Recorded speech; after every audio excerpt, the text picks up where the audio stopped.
네이버 헬스케어 사업이 최근 연이은 투자와 함께 주목을 받고 있습니다. 뭔가 이제 본격적으로 진출하겠다는 의지의 모습을 비춰주는데요. 네, 맞습니다. 네이버는 올해 8월 임상시험 플랫폼 기업 JMP메디에 투자했는데요. CRO, 즉 임상시험 수탁기관 JMP메디와 AI 기술을 결합한 디지털 임상시험 역량을 구현할 계획입니다. 최근에는 체성분 분석기 전문 기업 인바디의 지분을 인수하며 주요 주주로 올라서기도 했습니다.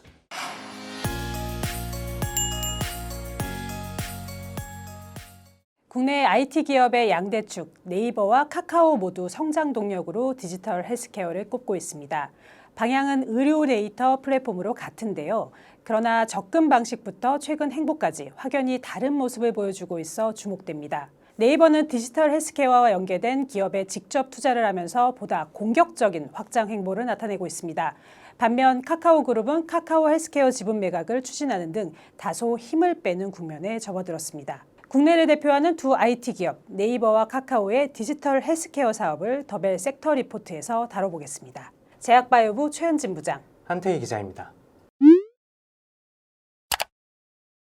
제약사와 바이오텍의 전유물로 여겨지던 헬스케어 산업에 이 IT 기업들이 지금 본격적으로 뛰어들었는데요. 최근에는 해외에서는 애플, 구글, 아마존, 그리고 마이크로소프트와 같은 빅테크 기업들이 이 AI 기술을 무기로 그다음에 클라우드 기술을 기반으로 디지털 헬스케어 플랫폼을 구축했습니다. 이를 통해 기존 의료 시스템을 혁신하고 있죠.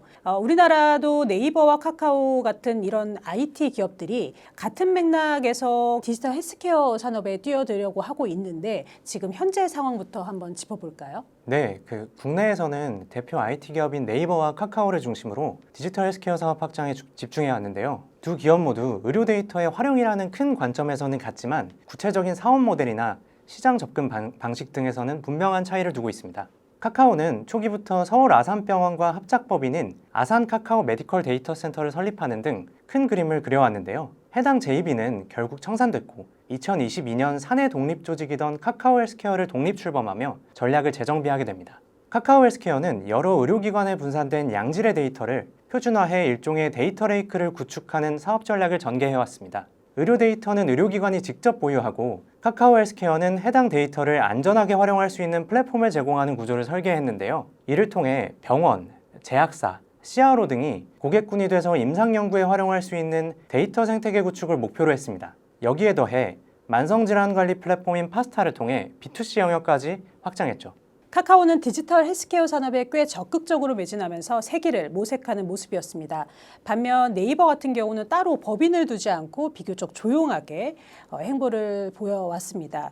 그런데 지금은 어떻습니까? 말씀하신 대로 네이버는 카카오와 달리 사내에서 내부 역량을 축적하는 사업 전략을 택했는데요. 이를 본격화한 게 바로 2020년 네이버 헬스케어 연구소를 설립하면서입니다. 스타트업의 간접 투자를 통해서 기반을 다져왔는데요. 헬스케어 연구소를 설립하면서 국내에 수술 로봇 다빈치를 도입한 로봇 수술 권위자 나군호 교수와 컴퓨터공학 전공 후 의사 자격증을 취득한 차동철 의료혁신 센터장 등을 영입하며 IT와 의료를 아우르는 전문 역량을 구축했죠.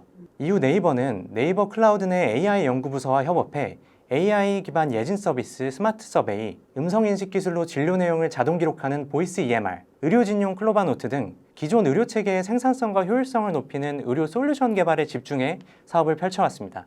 특히 사내 부속 의원인 네이버 케어의 진료 환경을 일종의 테스트베드로 활용한 점이 주목할 만한 포인트인데요. 네이버는 1만 5천 명의 임직원을 대상으로 부속 의원을 통한 복지 혜택을 제공하면서 동시에 헬스케어 플랫폼의 사업성을 검토하게 됐죠. 굉장히 걸출한 인물들을 영입해서 내부에서 조용히 R&D 기반을 닦아왔던 네이버였습니다. 네이버가 최근에 헬스케어 산업에서 꽤 적극적으로 연이은 투자를 하면서 시장의 주목을 받고 있습니다. 이제 뭔가 본격적으로 진출을 해보겠다라는 그런 의지를 보여주고 있는 상황인데요. 네, 맞습니다. 네이버는 올해 8월 임상시험 플랫폼 기업 JMP메디에 투자했는데요. CRO, 즉 임상시험 수탁기관 JMP메디와 AI 기술을 결합한 디지털 임상시험 역량을 구현하고 헬스케어 생태계 전반의 디지털 전환 인프라 구축을 목표로 협업 중입니다. 최근에는 체성분 분석기 전문기업 인바디의 지분을 인수하며 주요 주주로 올라서기도 했는데요. 인바디의 창업주인 차기철 회장, 장남인 차인준 상무 등 오너 일가를 비롯해 자산운용사 피델리티에이는 4대 주주로 올라섰습니다. 8.5%의 유의미한 지분율을 확보하게 됐죠. 인바디는 잘 아시다시피 기업명 자체가 하나의 브랜드로 자리 잡은 회사인데요. 헬스장이나 건강검진에서 흔히 접할 수 있는 체성분 분석기가 대표 제품입니다. 최근에는 체성분 데이터 관리 플랫폼 영역으로도 사업을 확장하면서 디지털 헬스케어 사업으로도 가능성을 보여주고 있습니다. 인바디는 뭐 많은 사람들이 쓰고 있기 때문에 널리 알려져 있는 브랜드죠. 근데 이 인바디도 이 의료 데이터 사업으로 진출을 하려고 했는데 이 네이버와의 핏이 굉장히 잘 맞았던 게 아닌가라는 생각이 듭니다.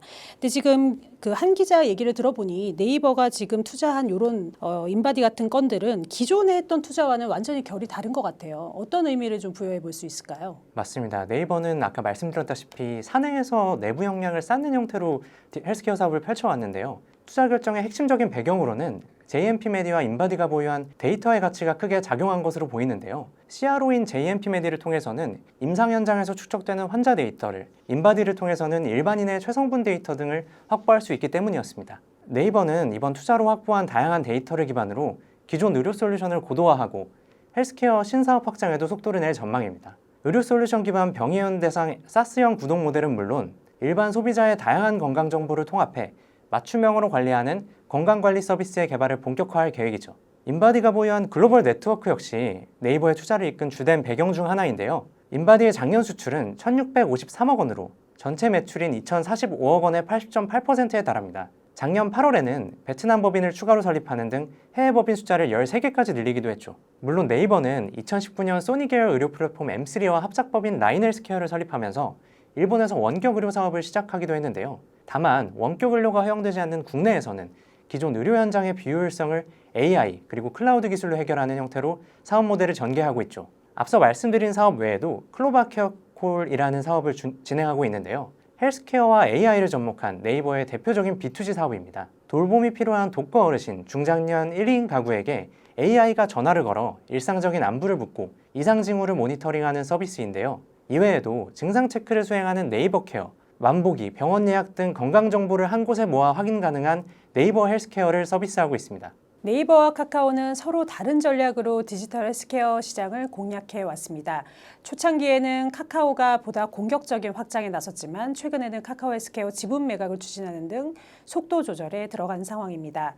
반대로 네이버는 사내 R&D에 집중하던 소극적 행보에서 벗어나 최근 인바디 주요 주주에 오르는 등 직접 투자를 단행하며 헬스케어 사업 외연을 넓혀가고 있는데요. 접근 방식은 다르지만 양사 모두 추상적으로만 보이던 디지털 헬스케어 사업을 어떻게 구체화하고 수익을 올릴 모델로 그릴지가 관건입니다. 국내를 대표하는 IT 기업의 전략적 선택이 앞으로 디지털 헬스케어 산업의 지형을 어떻게 바꿔나갈지, 그리고 이들의 기술과 플랫폼이 실제 의료 현장에서 어떤 성과로 이어질지 관심 있게 지켜볼 필요가 있겠습니다. 지금까지 더벨 제약바이오부 최현진 부장, 한태희 기자였습니다.